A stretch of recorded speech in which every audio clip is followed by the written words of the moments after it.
ติรัตนะเกี่ยวเจ้าตั้งสามประการอันมีพระพุทธพระธรรมพระสงฆ์อันเป็นสรณะที่เปิ่งที่เคารพนับถืออันสูงสุดในชีวิตกราบคารวะแอบใจไวสาปารมีธรรมพระมหาเถรานุเถระเจ้าคณะพระสังฆาธิการภิกขุสงฆ์องค์สามเณรจุตนจุองค์โดยความเคารพเจริญสุขเจริญปอนญาติโยมศรัทธานาบุญตินจองห้องวัดจุหนุ่มเท่าใจยิง ก็ขอน้อมต้อนรับทุกท่านเข้าสู่รายการมรดกธรรมกับเมืองต่างสถานีวิทยุกระจายเสียงพระพุทธศาสนาแห่งชาติและสังคมคลื่นเพื่อการศึกษาพระพุทธศาสนาและวัฒนธรรมส่งสัญญาณจากสถานีวิทยุวัดฝ่ายหินตำบลสุเทพอำเภอเมืองจังหวัดเชียงใหม่ในระบบ FM 104.50 เมกะเฮิรตซ์สถานีวิทยุคลื่นพระพุทธศาสนาและจริยธรรมในความอุปถัมภ์ของมูลนิธิพระบรมธาตุเจ้าดอยสุเทพกระจายเสียงในระบบคลื่นความถี่ FM 96.0 เมกะเฮิรตซ์และวิทยุชุมชนเสียงตามสายหอกระจายข่าวตามวัดวาอารามตามหมู่บ้านต่างๆพร้อมกันนี้ก็ขอยกมือ10 นิ้วกราบถวายการต้อนรับและเจริญพรต้อนรับครูบาอาจารย์ภิกขุสงฆ์สามเณรสาธุชนญาติโยม FC แฟนรายการทุกท่านที่ได้เข้ามาติดตามรับชมรับฟังทั้งภาพและเสียงการไลฟ์สดทางสถานีมรดกธรรมวัดวังสิงคำทางทีวีวัดฝ่ายหินทาง104ธรรมะคลายเครียดทางหน้าจอ Facebook ไลฟ์ของท่านอาจารย์พระครูสมุวิศวัตรวรกิจโจทางธรรมะหน้าจอ Facebook ไลฟ์ของธรรมะภาคเหนือหน้าจอ Facebook ไลฟ์ของแสงธรรมส่องใจแล้วก็หน้าจอ Facebook ไลฟ์ของ FC ครูบาอาจารย์แฟนรายการทุกท่านทุกรูปที่ได้เข้ามาแล้วได้เมตตากดแชร์เสียงธรรมเสียงบุญนี้ไปยังกลุ่มเพื่อนๆของท่านทั้งหลายตัวรายการนี้ดำเนินโดยกล่าวกับผมอาตมภาพพระครูวิสิทธิ์ศีลาภรณ์เจ้าคณะตำบลป่าแดดเจ้าอาวาสวัดวังสิงคำตำบลป่าแดดอำเภอเมืองจังหวัดเชียงใหม่เป็นผู้ดำเนินรายการ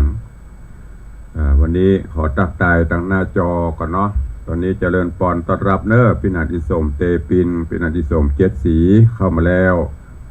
โยมชนจันทร์สอนคำเข้ามาแล้วโยมพี่อัญชลีคำกิติเข้ามาแล้วกราบน้อมถวายการต้อนรับหลวงพ่อท่านพระครูสถิตเจติยารักษ์ท่านเจ้าคณะตำบลแม่แฝกใหม่เจ้าอาวาสวัดเจดีย์แม่ครัวอำเภอสันทรายเข้ามาแล้วคุณโยมทองคำทิวงคำกราบไหว้สาเจ้าเจริญปอนโยมชิดชบากราบไหว้สาเข้ามาแล้วกำลังรับชมอยู่ก็มีแม่ปั่นมีงานใจสถานเจดีย์9 ยอดกำลังรับชมรับฟังอยู่สาธุยินดีต้อนรับทุกท่านเข้าสู่รายการเนอะ ก็เดี๋ยวก็คงจะติดตามกันเข้ามาเรื่อยๆวันนี้ก็ขอให้เป็นวันแห่งความสุขของทุกท่านเนอะโยมสุพันนีชอบมาแล้ว เจริญพรต้อนรับทุกท่านเนอะ FC แฟนรายการนี่ต่างหน้าจอ Facebook ไลฟ์ยายเพลินเพื่อนเกษตรกำลังเข้ามาแล้วรายงานตัวกันก่อนเนาะโยมจันสายแปลงหลวงเข้ามาแล้วสาธุเจริญพรต้อนรับทุกท่านเนอะลองเปลี่ยนแปลงกุเตี้ยเขาตักตายกันใต้รายการก็เดี๋ยวเพื่อจะหายตอนนี้อยู่ตัวกันเนอะโยมสรินทิพย์บุญเลิศน้อมกราบไหว้สาเจ้าสาธุเจริญพรต้อนรับเนอะเข้ามากันหลายๆตอนนี้กำลังไหลเข้ามาแล้วเข้ามาเพื่อที่จะได้รับเอาน้ำธรรมคำสอนสิ่งดีๆ ไปประพฤติปฏิบัติกันขอให้เป็นวันแห่งความสุขของทุกท่านวันนี้จะเดินทางไปแห่งหนตำบลใดก็ขอให้ได้แคล้วคลาดปลอดภัยจากอุบัติเหตุเพศภัยอันตรายอย่าได้มาราวีแม่นจากหิปันมาแม่นจากหาปันได้ขอให้อยู่ดีมีสุขอายุมั่นขวัญยืนเหมือนกันจุตนจุองค์จุผู้จุคนตั้งบ้านตั้งจองวางอยู่ก็แหมตะบืดก่อนเนาะก่อยตับตาย FC พี่น้องสถานีฟังต่างสถานีวิทยุก็วันนี้ก็คงจะไปกันหลายที่คลื่นก็คงจะไปถึงหลายที่หลายหนอยู่ที่ได้ติดตามรับชมรับฟังกันมาวันนี้ก็มาฟังกันต่อเนาะในเรื่องของพระธรรมเทศนาในรายการมรดกธรรมกำเมืองเจริญปอนต้อนรับโยมแม่ปราณีพยัคฆ์ไข่หพลหนองแต้นสันปะตองเข้ามาแล้วรายงานตัวเจริญปอนโยมขวัญอินตยศกำลังเข้ามาเจริญปอนต้อนรับเเรื่องราวของสุวรรณกัสสปะบัณฑิตที่ได้เข้าสู่โรง ปฐมฤกษ์ตวาเข้าสู่โรงปฐมฤกษ์ตวาเป็นผูกแรกผูกที่1ตอนที่1ทำเรื่องนี้ยังไม่มีใครจับจองเป็นเจ้าของยังไม่มีใครเป็นเจ้าภาพใครจะปูจาเตะกันทำก็จะเลินปอนอันนี้เป็นฮีดเป็นหอยแบบเบ้าโบราณบ้านเฮาเจตุลงแจ้งมาแจ้งก็เรียอะไรนะก็บอกไปใครจะร่วมเป็นเจ้าภาพปูจากันเตะกันทำก็ได้บ่ห่วมก็ตามใจแต่ว่าตุลงใครเป็นเจ้าภาพกันเตะกันทำตัวนะก็สุดแล้วแต่มีตึงมดตึงมวลกันอยู่12ผูก12ผูกใหญ่ๆม้วนใหญ่ๆแต่ก็ต้องเอามาซอยเป็นม้วนน้อยๆเพราะว่าเวลามันจำกัดโทษทีพันเตครับมาละวันนี้ไปตันใดหัวเนาะพี่นานอินสมกราบน้องใบสารตุลุงปะแงะสาธุครับนั่งจิบกาแฟบรรยากาศเย็นสบายเนาะ บรรยากาศชิวๆริมต้งหนูใหญ่หูว่าอยู่ริมต้งนะก็เพราะติดตาม Facebook ของเปิ้นตลอดเจริญปอนต้อนรับเป็นหมอมัฒนามพันธ์กับใบสาหลวงพ่อเจ้าสาธุเจริญปอนฟังน้ำฟังธรรมก่อนที่จะฟังในตอนที่2ก็ขอนำเอาเรื่องราวนำเกริ่นเข้าสู่เนื้อหาก่อนเนาะตะวานี้ได้เตะผูกที่1ตอนที่1จบลงไปได้ตอน1ก็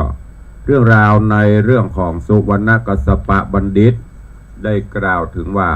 ปางเมื่อพระพุทธองค์ทรงพระชนชีพอยู่คือปางเมื่อพระพุทธเจ้าของเราพระองค์ยังทรงพระชนชีพอยู่ก็ได้แสดงธรรมเทศนาโปรดสัตว์ทั้งหลายและก็ปฏิบัติพุทธกิจของพระองค์ในขณะนั้นก่อนที่จะได้ก็ในขณะที่พระองค์ยงสถิตสำราญได้โปรดเมตตาปัณณสัตว์ทั้งหลายอยู่ที่ป่าเจตวันอารามที่นายอนาถปิณฑิกะมหาเศรษฐีได้สร้างน้อมถวายเป็นทาน ซึ่งก็เป็นประจำทุกวันภิกขุสังฆะแล้วก็บาสกอุบาสิกาก็จะพากันมาสู่ยังป่าเจตวันเพื่อฟังพระธรรมเทศนาของพระพุทธองค์ดังที่ได้ปฏิบัติวันนั้นก็เช่นเดียวกันภิกขุสงฆ์ทั้งหลายก็มารอที่จะรับฟังพระธรรมเทศนาแล้วก็ก่อนที่พระองค์ท่านจะเสด็จมานั้นภิกขุสงฆ์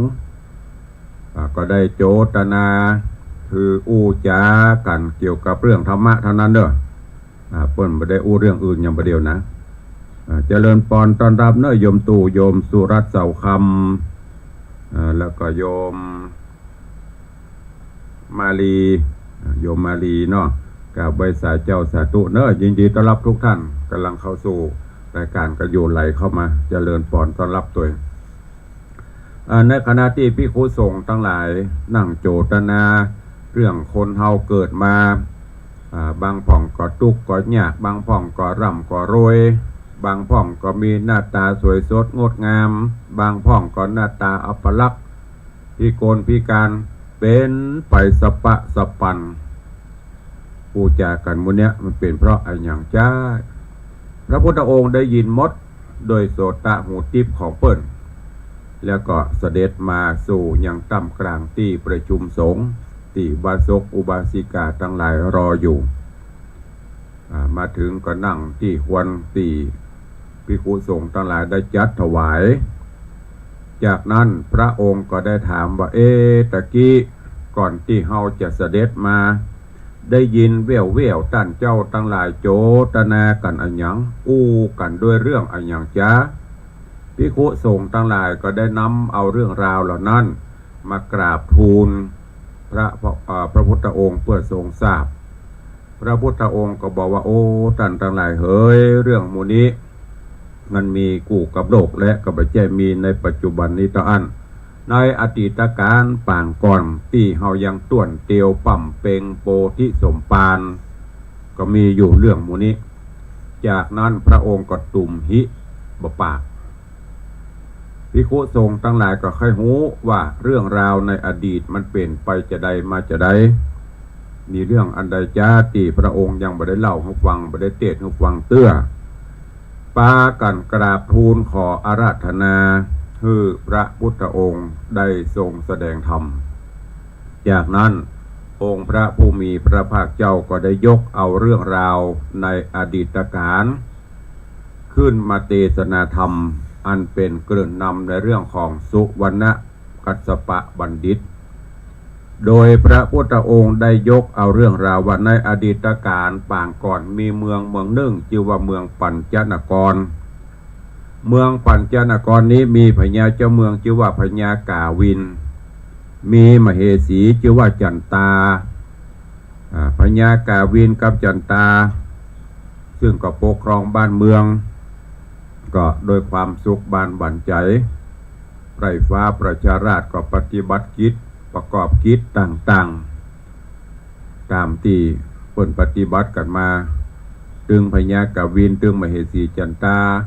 ก็ปกครองบ้านปกครองเมืองด้วยความร่มเย็นเป็นสุขในขณะนั้นก็มีตุ๊กตะหรือยาจกครอบครัวหนึ่งปุ่นแบ่งตูบมุงคาอยู่นอกเมืองปุ่นแบ่งตูบมุงคาอยู่นอกเมืองก็ซ้อว่าหากินเจ้ากินข้ามไปตามปกติโดยบุพกรรมถึงแม้จะเป็นคนทุกข์คนยากเป็นตุ๊กตะแต่ว่ามีศีลมีธรรมศีล 5ศีล 8บ่ขาดบ่ละจากตนจากตัวถึงแม้จะทุกข์จะยากก็บ่เคยผิดศีลผิดธรรมบ่เคยที่จะไปกระทำอย่างที่มันเป็นบาปเพิ่มเติมบางครั้งก็มาปรับทุกข์กันเฮาเกิดมาจากนี้เฮาอย่างมาทุกข์มาจนผัวก็จะตอบปลอบประโยชน์ว่ามันเป็นเพราะในอดีตชาติปางก่อนเฮาบ่ได้กินบ่ได้ทานอย่างเปิ้นเกิดมาจากนี้เฮาก็เลยมาทุกข์มายากอย่างที่เพิ่นบอกไว้บุญนั่นมันสนองตอบทุกชาติที่เปิ้นเกิดมาจากนี้เปิ้นสุขสบายมีกินมีใจก็เพราะบุญปางก่อนเปิ้นมาเตื่อมมาตุ้มเกิดมาเปิ้นก็สร้างบุญกุศลไปแหมเฮาเกิดมาปางนี้มาทุกข์มายากก็เพราะเฮาบ่ได้สร้างบุญกุศลไว้และป่ายพอเกิดมาจากนี้ก็ยังบ่ได้สร้างแหมมันก็ซ้ำทุกข์บวกทุกข์ก็เป็นทุกข์กับทุกข์ทุกข์ซ้ำทุกข์เติมอยู่หั่นแต่ว่าถึงสองนี้ถึงแม้จะทุกข์แต่หูตัวเพราะว่ามันคงจะเป็นอดีตชาติเพราะนั้นชาตินี้เขาก็ขอได้สร้างคุณงามความดีไปมันได้สร้างอย่างนักก็ขอให้มีศีลมีธรรมบ่ไปเบียดบ่ไปเบียนไผทุกข์เขาก็อยู่ตามคนทุกข์ใจแห้งกายเขาเนี่ยเขาสู้ไปบางคนเกิดมาไปกำกระล็อกก๊อกขอกิน วกเฮาขอตานตามข้างตาข้างตั้งตามสถานที่ต่างๆก็มีอันนี้เป็นเรื่องราวของตอนที่ที่ตุลุงได้เทศนาไปวันนี้ก็มาฟังกันต่อเนาะในตอนที่สองของเรื่องราวของสุวรรณกัสสปะบัณฑิตจะเป็นจะได้เจริญปอนตอนรับเนอะเป็นอันล่าเป็นอันจรันปิยจันทร์โดยซิวเข้ามาแล้วโยมแม่จันดีวิสุทธินันท์โยมแม่จากเจดีแม่ครัวเข้ามาแล้ววันนี้มาพร้อมแล้วสิ่งเหนือก็มาละเสือใต้ก็มาละ ชายกลางก็ไปปฏิบัติหน้าที่พุละเดือแต้มมเหสี เชิญทุกท่านเนอะตั้งอกตั้งใจฟังสุวรรณกัสสปะบัณฑิตในตอนที่สองแล้วก็เดี๋ยวใต้รายการค่อยมาตักมาตายมาพบมาปะกันต่อเนาะสัญญาณต่างบ้านต่างจองต่างวิทยุก็ดีเป็นจะได้ก็เดี๋ยวแจ้งผลการรับฟังเข้ามาตัวเองต่างหน้าจอ Facebook ไลฟ์ฟังอยู่ที่ไหนดูอยู่ที่ไหนตั้งใดสัญญาณบ่แบบก็อินเทอร์เน็ตเสถียรก็คอมเมนต์แจ้งเข้ามาตัวเนอะหรือว่ารับฟังรายการแล้วเป็นจะได้พ่องดูรายการแล้วเป็นจะได้พ่องจะให้ปรับปรุงอะไรอย่างจะได้ก็พิมพ์คอมเมนต์เข้ามาเนอะตัวลุงก็จะได้ปรับปรุงรายการต่อไปณโอกาสวันนี้เชิญทุกท่านเนอะตั้งอกตั้งใจฟังหรือมีงานอันใดที่จะทำก็ทำกันไปเตอะทำฟังไปตัวทำไปตัวหรือขับรถขับราไปก็ฟังไปตัวที่สำคัญอย่าได้เตือนอยู่เสมอให้มีสติสัมปชัญญะสติมาปัญญาเกิดสติเตลิดจะเกิดปัญหาสติความระลึกได้ระลึกตนระลึกตัวหูตัวอยู่ทุกขณะกำลังยิ่งอย่างอยู่กำปากโกนหม้อแกงกาขับรถกาซักผ้ากาหรือเนี่ยอย่างก็ตามคือมีสติหูตัวสัมปชัญญะหูตัวอยู่เสมอทุกขณะเนอะถ้ามีสองอย่างนี้กำกับตนกำกับตัวเฮาจะบ่ได้พลาดพลับล่างเผลอแม้แต่กระตะเตียวก็จังอีป่ออีแม่ผู้เฒ่าผู้แก่ผู้อาวุโสเตียวต่ำบนหอบนเฮือนหรือเตียวหั่นเตียวนี่ก็จังเตอเนอะใจเฮามันบ่เท่านะแต่สภาพร่างกายเฮามันบ่เวลาจะลุกจะนั่งจะเตียวอย่าลืมสติถ้าเกณฑ์ไปได้ก็ขวาย่างหนอซ้ายย่างหนอปฏิบัติธรรมไปในตัว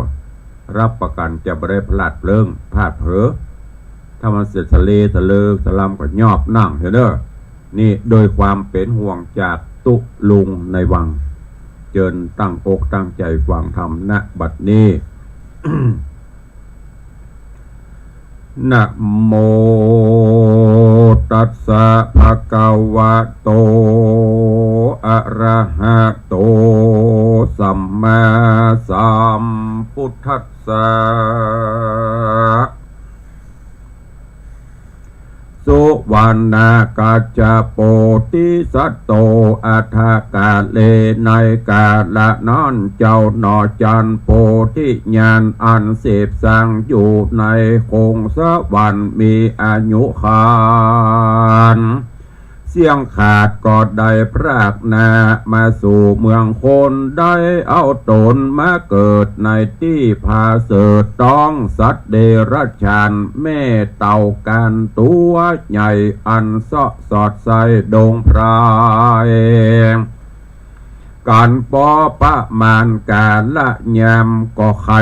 มีหน่วยใหญ่เต้าบะปินการไข่แล้วก็ไปเสาะหากินสอดลาละไข่ไว้กลางปัญญาดอยดงเสาะกินตามพระสงฆ์ของสัตว์ป่าก็เลยได้แอวกว่าไปไกลส่วนจิตใจก็อาลัยหาไข่อยู่จะใจก็มีว่านั่นแหละนะรติญาในกลางคืนนั้นใส่ใจขี้ไรโกสกาก็ใส่ญานอนคืนนั้นจักดา ไกลลุงมันรับมันรับคงบอกตื่นกระจังฟันก็ยังมีเทวดาลงมาจากสวรรค์ผ่องแผ้วถือเอาแก้วลูกนึ่งงามสองสายเป็นเงาใหญ่วาดเอามามอบยอปันยังโกสกาผู้ทุกข์ยากแล้วเทวดาก็หักหนีไปส่วนโกสกานอนในสะดุ้งตื่นลับบ่จืนโดยการฝันมีมืออนานมือมันก็ผ่านกลุ่มกว่าจับใส่หน้าเมียแปงเพื่อเสาะหาแสงหน่วยแก้วอันเทวดาเอามาฮื้อแล้วหนีไปส่วนสุมิตาเมียใส่ใจสะดุ้งตื่นอันรับบ่จื่นเหมือนกันก็มาห้องถามผัวมันเราว่าพี่เป็นเจ้าซอหาสังจาโกสกาผัวขิ้นก็มาก็จริงเจียนจาว่าพี่ได้ฝันมาแปลกมากว่ามีเทวดาหากเอาแก้วมางามนักหนาผ่องแผ้วเอามาใส่มือพี่แล้วก็หนีไปขอน้องใส่ใจจุงช่วยพี่พิจารณาหือหูที่กำฟันที่นั่นนางสุมิตาเมียมิ่งก็จริงกล่าวเย็นจา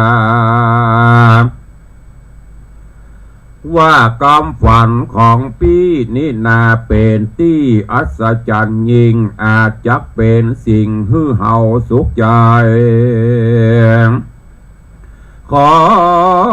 พี่จะได้เชื่อนักแต่บางครั้งก็บ่แน่นักเหมือนกันเพราะเหตุภายในความเขือกอันเฮาทุกข์ยากบ่ได้กินดีบางทีก็ทำงานนักแก่เลือดลมไปในแผลผวนทื่อได้ฟันไปต่างๆสองผัวเมียเจ้าก็มาเจียนจาอูจากันจนสว่างแจ้งใส่เมียใส่ใจก็ลวดดังไฟหนึ่งเขาผัวเจ้าก็ต้องเต้าหาอาหารเอามาตำวางขันโตกสู่กันบริโภคเป็นดังวันแล้วสองขาผัวเมียก็พันออกไปต้องเต้าเสาะหากินเสาะหากินเต้าตามดังทุกวันผู้ผัวก็พายพันเข้าสู่ป่าเสาะสอดลาหาปืนลัวเพื่อเอามาขายแลกเขาสะปายถุงเปื้อเหล่าเข้าสู่ดงไพร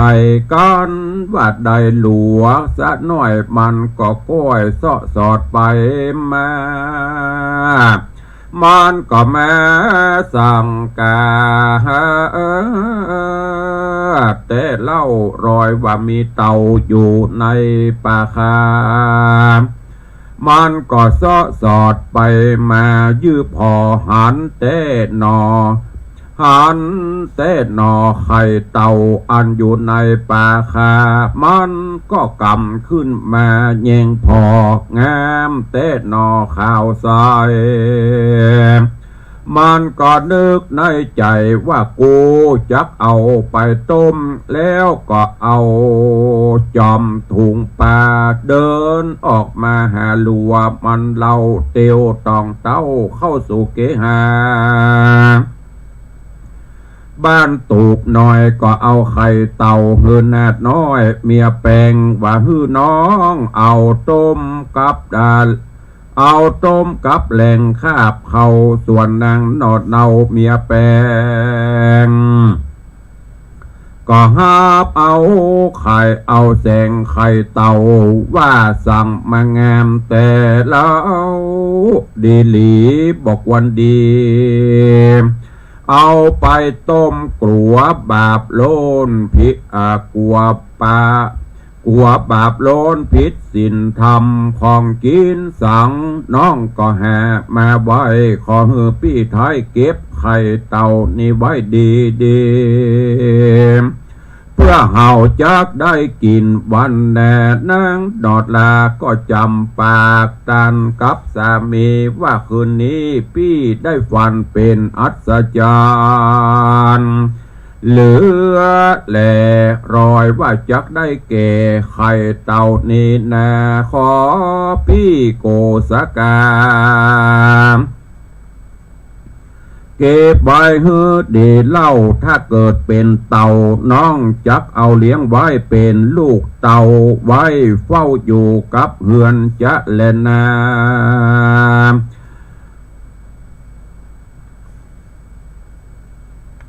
สาธาโวโดราโสตุจนาศรัทธาตั้งหลายก้อยทาฟังต่อไปนานิใหญ่ยังยาวบ่แจงจักกล่าวแสงไปหลายตุกยิงใจใหญ่น้อยจุงมีใจไฟห้อยต่างบุญอันจะเป็นกุลไปแน่เฮือเว้นจากกรรมบาปกระหลวงลายจุงปากรรักษากายวาจาและใจเฮือเป็นปกติมีความดำริเว้นจากปาปกรรมอันเป็นบาปเกิดตั้งใจเว้นจากเวร5 ประการเกิดปานาติบาติปาตาเวรมณีฮือแผ่เมตตาไมตรีอย่าประมาทแก่สัตว์ทั้งหลายอย่าขาดอย่าพองไร้ราดอาฆาตจีวีฮือสัตว์ใดเสียงอินทรีมวยมอดจักเป็นเวนขอดไว้ฮือใหญ่หลวงจักนำเอาตัวไปไม่ในอบายเกิดมาอาจาตใดก็เป็นโรคาพยาธิมีอาพาธมาเบียดเบียนตนเกิดมาเป็นคนบ่สมประกอบตุกล้ำหมอกเหลือประมาณอายุบ่ยืนนานมินสันอตินานอนนาเธอตั้งใจมันเตียงดีเลี้ยงชีวิตตนโดยชอบเธอประกอบไปโดยสัมมาอาชีโวอย่ามีใจโลภโหดหลักลอบโดยต่างบ่ชอบตามธรรมคิดเบียดบังของคนอื่นแม่นประมาณน้อยหนึ่งก็บ่ควรกระทำจะเป็นกามอันหยาบอันเป็นบาปติดตนจักป่าหือโจมนรกกลุ่มไตทุกโศกไม่เมินนานจักป่าหือตกนรกลุ่มไตทุกโศกไม่เมินนานเกิดมาในสงสารมนุษย์สามัญในโลกมีเขาของโสดก็บ่มันกุงดีมีงัวควายก็เป็นภัยอันตรายต่างๆหูแตกบังเสียหายสันตุทีฮือกำเนิดหมายของตัวเต้าอานกาเมสุมิจฉาจานั้นยึดมันเฉพาะผัวเมียของตนอย่าได้กังวลสู้ผัวเมียตานได้ผ่านยันอย่าตามใจตนจากตกหนต่ำไตทุกโศกไม่ในอบายเป็นทุกข์หลายโทษใหญ่แม่นได้เกิดเป็นคนก็กังวลทุกข์ไรจักมาดไม่โดยลูกเต่าเมียแปงมุสาวาตาเวละมณี ตั้งใจดีเว้นขาดอย่าได้ประมาทกล่าวมุสาวาทจุไล่ลวงพลางคนอื่นตกผานเตะใส่มีสัจจะไว้กับตัวตนกลัวจักทุกจนวินาศจักได้ลำบากตกอเวจีนั้นแสนปีล้านโกรธกันพ้นจากนรกโสดเกิดมาเป็นคนบ่มีไผ่เชื่อตนกล่าวอ้างวิบากกรรมสั่งเป็นคนปากเน่าเหม็นจุนปากเน่าเหม็นจุนเบี้ยวแบ่งเพราะกรรมตกแต่งเป็นไป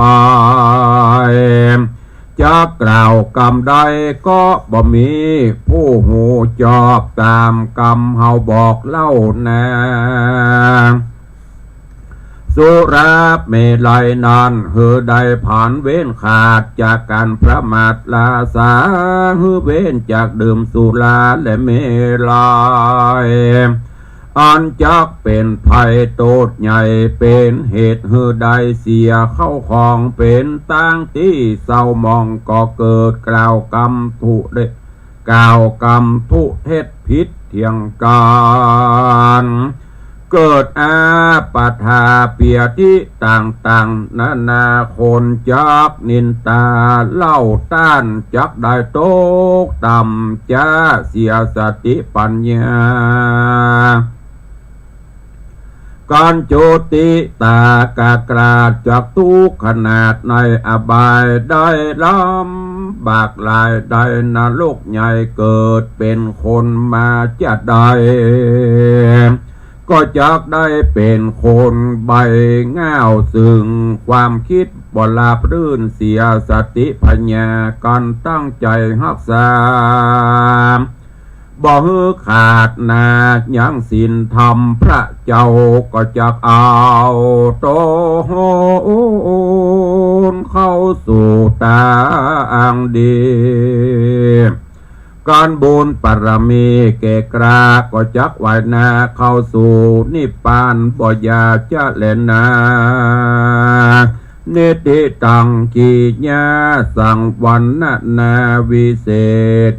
จาห้องเหตุธรรมเทศนาสุวรรณกัสสปะบัณฑิตตอนที่สองก็บังโกมสมเรศสเด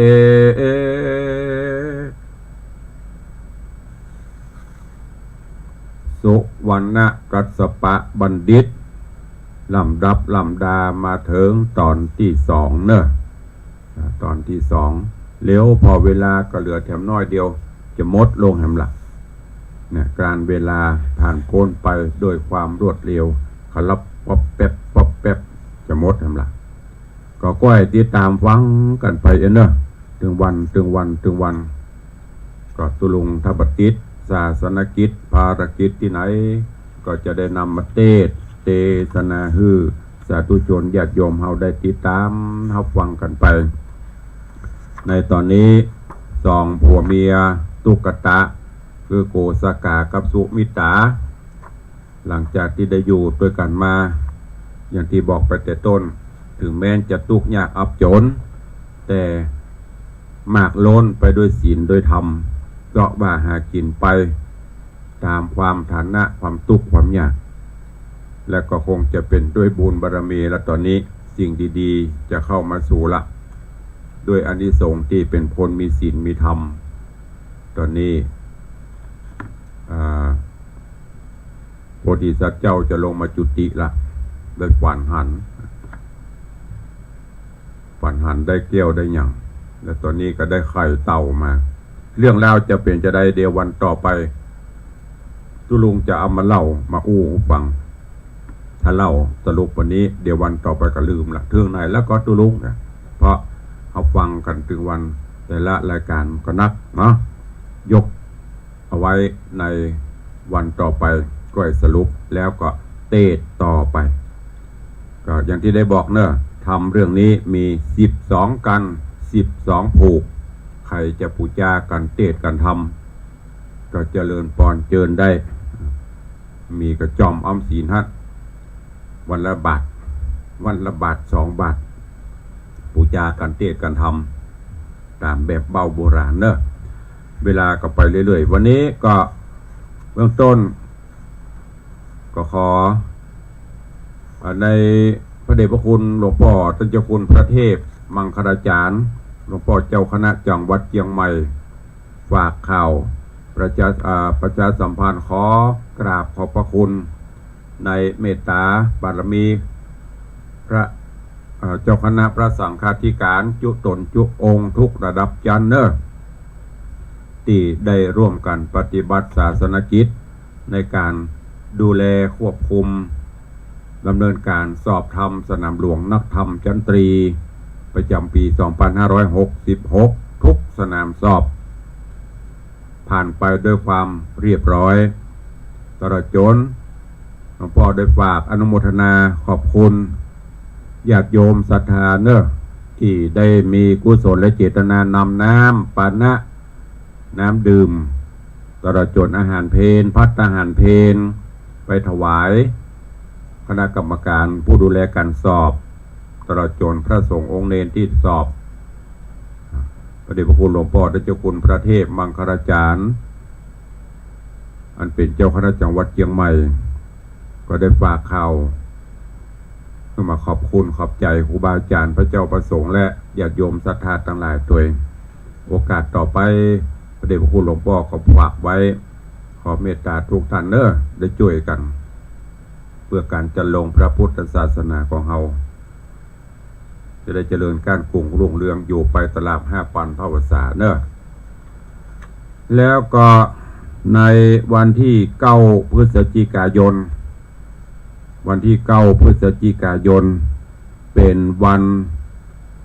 ครบรอบ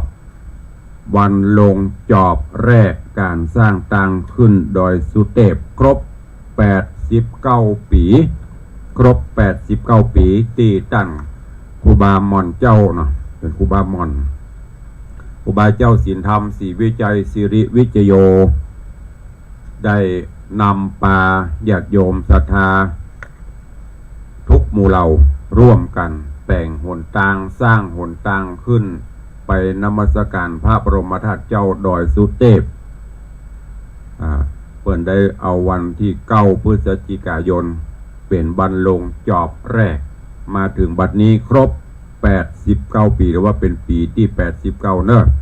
ทางคณะกรรมการหมู่บ้านน้ำตกห้วยแก้ว คณะกรรมการกองทุนน้อมรำลึกถึงครูบาเจ้าศรีวิจัยเพิ่นก็ได้จัดกิจกรรมร่วมกับศิษยานุศิษย์ญาติโยมศรัทธาเฮาจัดกิจกรรมทำบุญน้อมรำลึกถึงครูบาถ้ามีครูบาเขาจะได้เตียวขึ้นจะได้บุญเนอะนั่นก็ในวันที่9 พฤศจิกายนเนอะ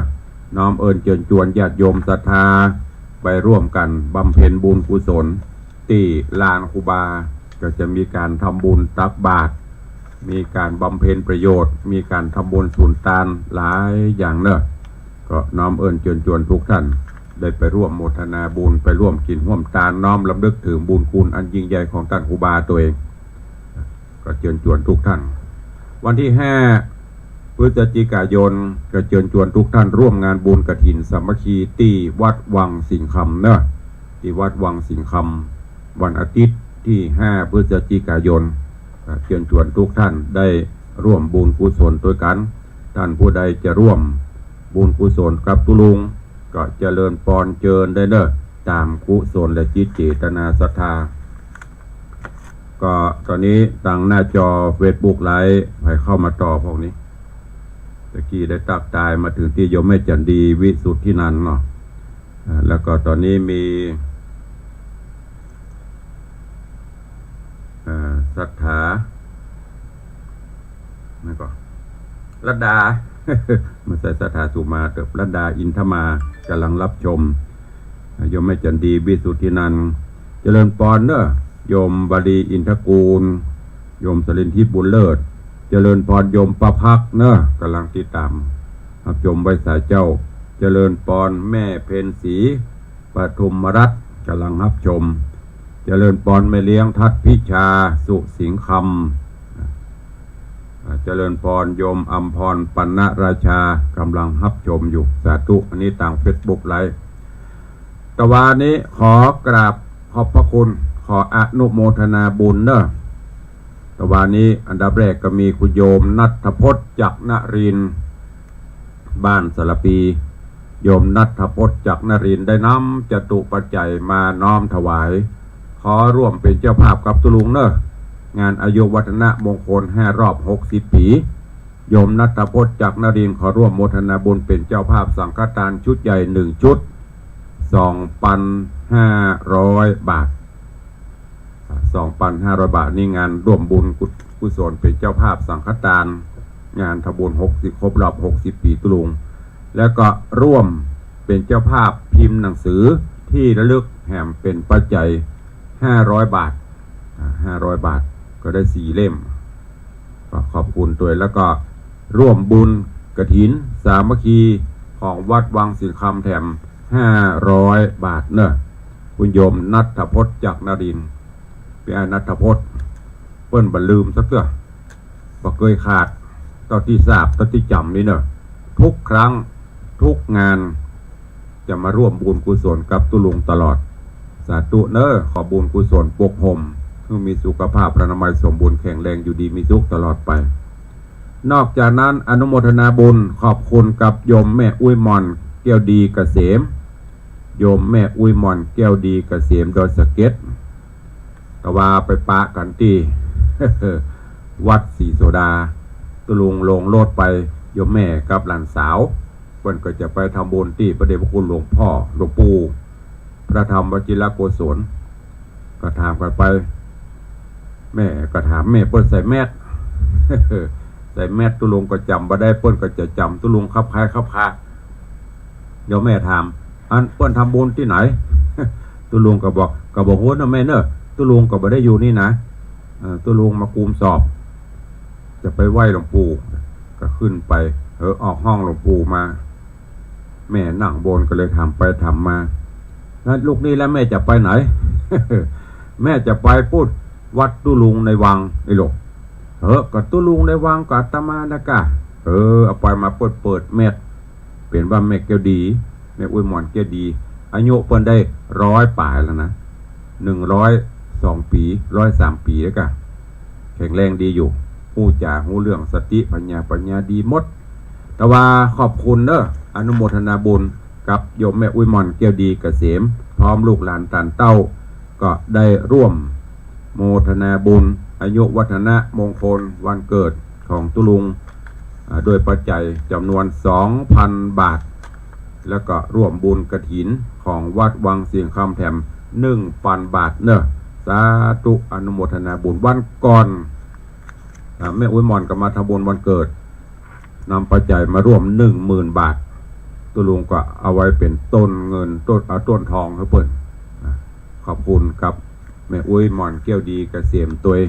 เดี๋ยววันงานถ้าบัดติดหยังก็จะมาร่วมโมทนาบุญเป็นกำลังใจให้ตู้ลูกตู้หลานจะได้อายุมั่นขวัญยืนเหมือนแม่อุ้ยด้วยเนอะสาธุอนุโมทนาบุญตัวโดยเวลาแฮม4 นาทีเนาะแฮม4 นาทีก็เชิญชวนทางบ้านเนอะทางบ้านทางจองใครจะจะจะจาสนทนาแจ้งผลการรับฟังเข้ามาได้เนอะ0817836540ใครจะร่วมบุญกุศลอันใดก็เจริญพรเนอะหน้าไม้หลังไม้หรือแจ้งมาทาง Facebook ได้หมดตุลุงก็จะได้จดเอาลายหมายเอาชื่อของทุกท่านอย่างวันก่อนก็แม่อุ้ยมอนจันดีเจริญตื้อเป็นมหาเถระมหากุศลผู้เฒ่าผู้แก่ผู้อาวุโส80 90 100มาทำบุญโดยตุลุงสาธุเนอะเจริญปอนเมืองแกนกันเนี่ยแม่นแล้วจำได้ละ4872เมียงแกนพัฒนาได้งานโตสาธุจะเข้าไปหาอนุโมทนาเนอะปอนเนอะฟังบันไดก็ได้มันต้องฟังมันเหมือนอยู่เก็บไปหัดหอมบันนักเอามากำเดียวเอาเนอะ ไป ปิ้นมากินมาตานกับตุลุงตลอดปัจจัยนามเรียกขันเมืองแกนพัฒนาง่ายดีจำได้ดีเอาสายต่อไปใครจะจะตัวตุลุงก็เข้ามาเด้อวันที่5ว่างเว้นก็มากินมาตานกฐินกำหนดการก็ภาคเจ้ากับภาคว่าไงตุลุงต้องไปตีพิหารหลวงปู่บ้านอาจารย์บรินทร์อีกขั้นตอนแล้วก็นำคณะกฐินมาเจริญปอนจากไหนก็มาดูเจ้านางสาว